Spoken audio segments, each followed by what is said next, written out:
नानी म्हणाली दिराला, जा आता शेगावाला, वेळ थोडका राहिला आहे पहा गाडीस. ती गाडी चुकल्यावरी वाया जाईल तयारी, भोजनाच्या वेळेवरी गेलात तरी उपयोग. ऐसे नानी बोलता भाऊ निघाला तत्वता, पुसुनिया आपुल्या ताता येता झाल्या स्टेशनासी. तो गाडी बाराची निघून या गेली साची, तेणे चित्तवृत्ती भाऊची होती झाली शोकाकुल. अति हिरमोड त्याचा झाला, पाणी आले लोचनाला, म्हणे महाराज का हो केला अभेर माझा एकाली. मी मुळीच ही नदी न कोठून घडावे मला पुण्य, आम्हा कावळ्यां कारण लाभ केवी मानसाचा. अक्षम्य ऐसी कोणती चूक झाली माझ्या हाती, म्हणून माझी गुरुमूर्ती गाडी चुकली ये वेळा. हाय हाय रे दुर्दैवात्वा, माझा साधिला दावा, माझ्या करी गुरुसेवा घडून दिली आज तू. ही माझी शिदोरी ऐशीच आज राहिली जरी, नाही करणार भोजन तरी सत्य सत्य त्रिवाचा. गुरुराया कृपाराशी नका उपेक्षू लेकरासी, ही शिदोरी सेवण्यासी यावे धावून सत्वर.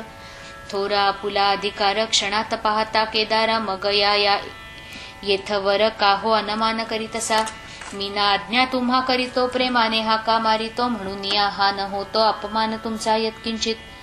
3 घंटे अजून अवकाश गाडी कारण, तोवरी आपुले भोजन होईल असे वाटते. ऐसा विचार करीत तेथेच बसला उपोषित, चतुर्थ प्रहरी शेगावात आला तिहीच्या गाडीने. कवर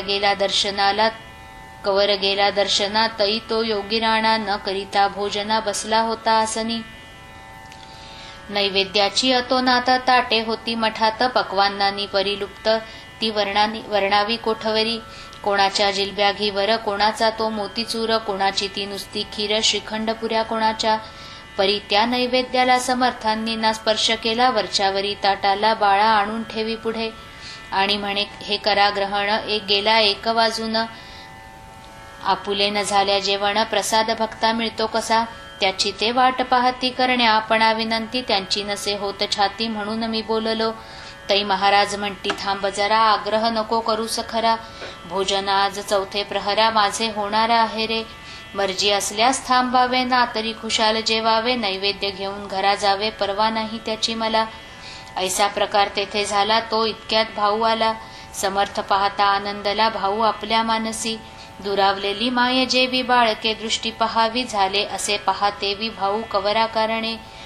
समर्थांसी नमस्कार केला साष्टांग साचार, उभा राहिला जोडोनी कर वाट पाहता आज्ञेची. त्या भाऊस पाहून समर्थ केले हास्यवदन, बरेच दिलेस आमंत्रण ही का वेळ जेवण्याची. तुझ्या भाकेत गुंतलो मी उपोषित राहिलो, नाही अजून जेवलो आणि आण तुझी शिदोरी. ऐसे महाराज बोलता हर्षलासे कवर चित्ता, म्हणे काय करू गुरुनाथा गाडी चुकली वाराची. कवरास म्हणे बाळा भाऊ आता नको दुःखित होऊ, काय आणले आहेस पाहू समर्थांसी जेवावया. ऐसे ऐकता सत्वरी कांदे भाजी भाकरी, कवरांनी ठेविल्या समोरी स्वामी गजाननाच्या. त्यातील भाकरी 2 समर्थे केल्या भक्षण, एकीचा तो प्रसाद म्हणून अवघ्या भक्ता वाटिली. तो प्रकार पाहता आश्चर्य झाले समजता, कळली स्वामींची योग्यता खरेच भक्तवत्सलते. जेवी हस्तिनापुरात भगवंताने ठेवला हेत, सोडून पक्वांना प्रत विदुराच्या हुलग्यावरी. तैसेच येथे आज झाले आमचे पक्वान नाही रुचले, भाकरीवरी गुंतले चित्त कवराच्या स्वामींचे. भाऊंनीही घेतला समर्थ प्रसाद शेगावला, सद्भाव जेथे उदेला तेथे ऐसेच होणार. समर्थ बोलले कवरासी जा आता अकोल्यासी, पास होशील पुढचे वर्षी तू डॉक्टरी परीक्षेत. भाऊ म्हणे गुरुराया आपुली असू द्यावी दया, याविण दुसरे मागावया मी ना आलो ये ठाई. आपुले हे दिव्य चरण हेच माझे धनमान, सर्वदा घडो चिंतन आपुल्या दिव्य मूर्तीचे. ऐसे बोलून अकोल्याला भाऊ कवर निघून गेला. समर्थ आपल्या भक्ताला नुपेक्षिती कधीही. शेगावीचा राहणार तुकाराम शेगोकार, एक होता भाविक नर कृषी कर्म करीतसे. घरची गरिबी होती खरी काम करोनी शेतांतरी, अस्तमानाचे अवसरी दर्शना यावे मठात. चिलीम द्यावी भरून घ्यावे पदाचे दर्शन, काही वेळ बसून जावे पुन्हा शेताते. ऐसा नित्यक्रम तयाचा बहुत दिवस चालला साचा, घाला विचित्र दैवाचा तो न कोणा सोडितसे. जे जे असेल दैवात ते ते श्रोते घडून येत, एके दिनी शेतात असता तुकाराम आपुल्या. तो एका आला शिकारी बंदूक ज्याच्या खांद्यावरी, नेम धरून ससे मारी छर्रे घालून बंदुकीत. ती प्रभातीची होती वेळा, सूर्य नुकता उदयाला, तुकाराम होता बसला आपुल्या शेती शेकत. तो त्याच्या मागे कुपाटीला एक होता बसलेला, ससा शुभ्र तोची पडला शिकाऱ्याच्या दृष्टीसी. त्याची शिकार करण्या भली, शिकाऱ्याने आपुली नेम धरून झाडिली खांद्यावरील बंदूक. त्या योगे ससा मेला, एक छर्रा लागला त्या, तुकाराम माळ्याला कानामागे अवचित. छर्रा मोठा जोरदार मस्तकी शिरला अखेर, थकले अवघे डॉक्टर प्रयोग करून त्याचे वरी. काही केल्या निघेना छर्रा तो डॉक्टरांना, होऊ लागल्या यातना तुकारामासी अतिशय. मस्तक दुखे अहोरात्र, निद्रा न लागे किंचित, नवससायास केले बहुत परी गुण येईना. ऐशा ही अवस्थेत त्याने यावे मठात, तो समर्थांचा एक भक्त ऐसे बोलला तयाला. डॉक्टर वैद्य सोडा आता, साधूची या सेवे परता, नाही उपाय कोणता उत्तम या जगांमध्ये.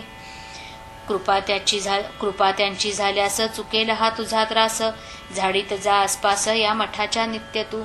तेव्हा सेवाही घडेल, पुण्य तेही लाधेल, कृपा झाल्या होशील त्रासापासून मोकळा. मात्र आपल्या प्रीत्यापरी दांभिकतेने हे न करी, शुद्ध भावांतरी सर्व काळ धरावा. ते तुकारामासी मानवले, झाडणे त्याने सुरू केले, अवघ्या मठास ठेविले स्वच्छ त्याने आरशापरी. ऐसी 14 वर्षे झाली तुकारामाची सेवा भली, तई गोष्ट घडून आली ऐशा रीती श्रोते हो. झाडता झाडता कानातून छर्रा पडला गळून, जैसी काती भोकरातून दाबिता सुटे आठोळी. तैसेच साच येथे झाले, छर्रा पडता थांबले, दुखावयाचे मस्तक भले ऐसा प्रभाव सेवेचा. ही सेवा झाडण्याची अखेरपर्यंत केली साची, प्रचिती विणकवणाची परमार्थीन निष्ठा बसे. ती एकदा बसल्यावर मग मात्र होते स्थिर, संत सेवा महाथोर हे भाविक जाणती. स्वस्ती श्रीदास गणू विरचित हा श्री गजानन विजय नामे ग्रंथ, तारक होवो भाविकांप्रत भव सिंधू माझारी. शुभम भवतु श्री हरिहरार्पणमस्तु. इति श्री गजानन विजय ग्रंथस्य 16ोऽध्यायः समाप्तः.